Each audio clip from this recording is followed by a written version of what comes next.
Hello children, we were studying lesson 2, growth, development and reproduction in plants.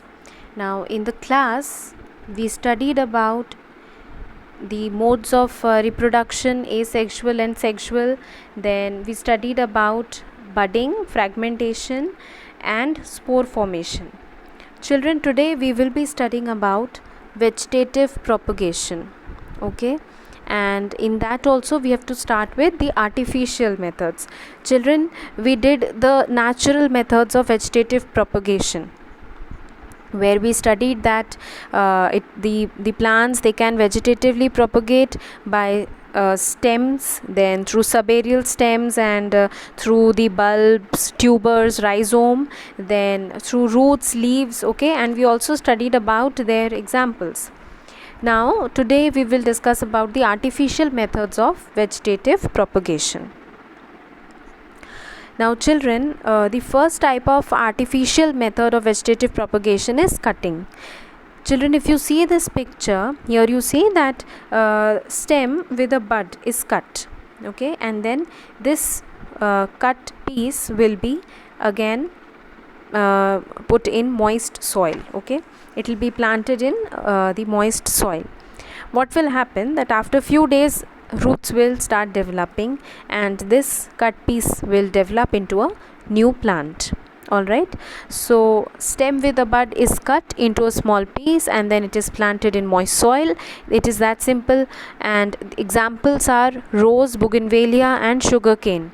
In these different plants, this artificial method of vegetative propagation is used. The second method is layering. Now children, the lower branches of some plants, you know what they do? They will move along with the ground. So if you take one such lower branch and then a small portion of it, if you cover it with moist soil, then in the nodal area the roots will start developing after few days and you can say that a new plant developed. Okay, so this is layering. Now afterwards the branch can be separated from the main plant, and because you've got a new plant. Okay, this method of artificial vegetative propagation is used for lemon, rose and jasmine. The third type of artificial propagation is grafting. Now children, here what is done, that you can get new varieties by grafting. Okay, new combinations can be developed by grafting. You all have seen different colors of roses, then different varieties of mangoes. Okay, so these we get through grafting. What is done, that stem of one plant, that is called the scion, it will be very strongly attached with the rooted stem of the other plant, that is the stalk. Okay, so the stem of one plant, and both these plants are having those desired characteristics that we want in our variety. All right, so the stem of one, that is the scion, is attached strongly with the rooted stem of the another plant. This stem that is rooted is known as, this part of the stem is known as stalk. So the scion and stalk, they are very tightly attached to each other, and the part where they are getting joined, that portion is covered with wax.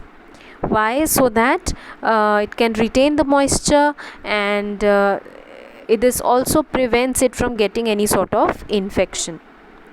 Now once this is done, after the few days cell division begins and new cells develop, and then the stalk and scion, they join with each other, and we get a new plant with the desired qualities. Okay, so as I told you, this is very commonly done in mangoes and roses.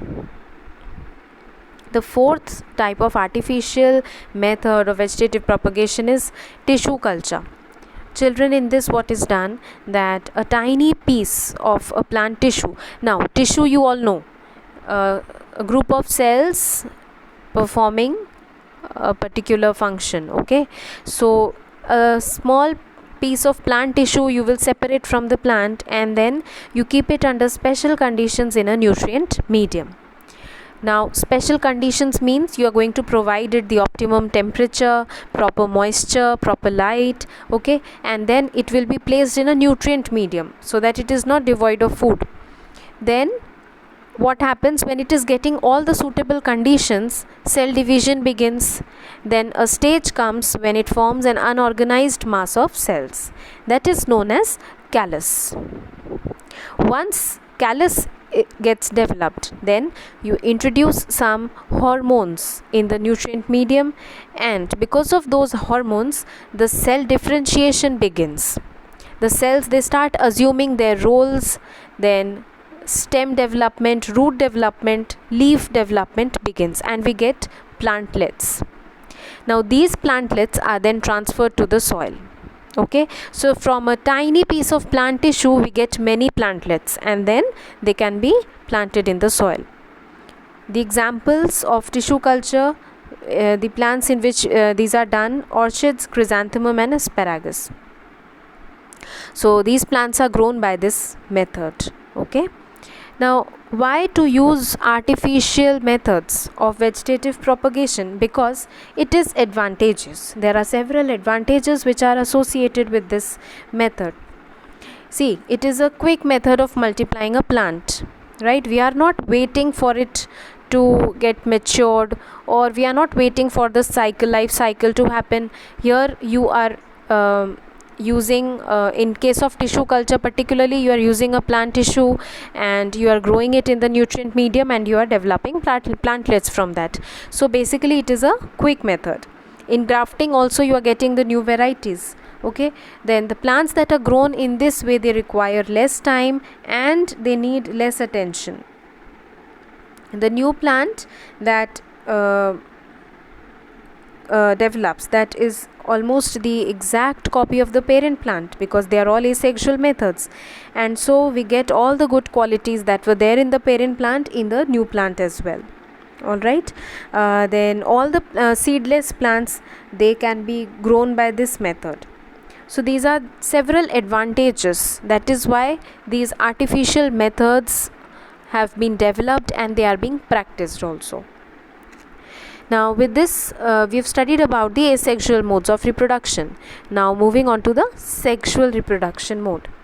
Children, this diagram of different parts of flower, I've discussed this with you prior also. Once again I am showing you this diagram. Okay, so you all can see that the different parts of the flower are visible. You can see the petals, then sepals, receptacle, and most importantly the reproductive parts are clearly visible. The female part is the carpel or the pistil, and the male part is the stamen. Children, in the next diagram you can see detailed structure of stamen and carpel. Stamen. Here you see at the top there is anther, and then there is a filament. Children, if you just cut a cross section of this anther, then inside you will find the pollen grains. Okay, and see the carpel. The other name of carpel, as I told you, is pistil. Here also externally the body can be divided into three parts: stigma, style and ovary. Inside the ovary there are ovules. Children, the stigma is quite sticky. It secretes some sticky material, so that when pollens will be released, pollens can fall on the stigma and stay there. Okay, then there is a tube like style. It is a solid structure, and then there is this base, that is the ovary, inside which ovules are present. Alright, so stamen is the male reproductive organ of the plant, and it is having two parts, anther and filament. And inside the anther, as I told you, pollen grains will be there. Then the female part is the carpel or pistil. Here the body is divided into three parts: stigma, style and ovary. Okay, then the ovules that are inside, they will be only responsible for producing the female gametes. Okay, the female gamete means egg.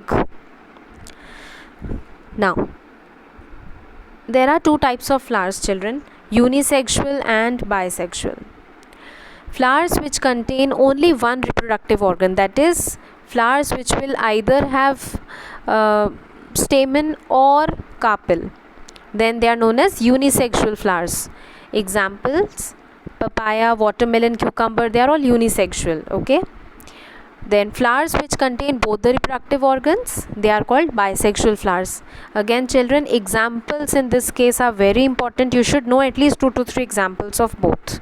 Rose, mustard, lily, China rose, they are all examples of bisexual flowers. Now you know about what is anther, what is filament. Inside the anther there are pollen grains, and then you know the detailed structure of a carpel or a pistil. Moving on to pollination. So the transfer of pollen grains from anther to the stigma of a flower is called pollination. Okay, so pollens should fall on stigma. Only then the pollen only then the fertilization can take place. So pollination is the first step. So what happens is that the pollen grains are transferred from the anther to the stigma of a flower. Now pollination can be of two types: self pollination and cross pollination. Through this diagram you are getting a fair idea.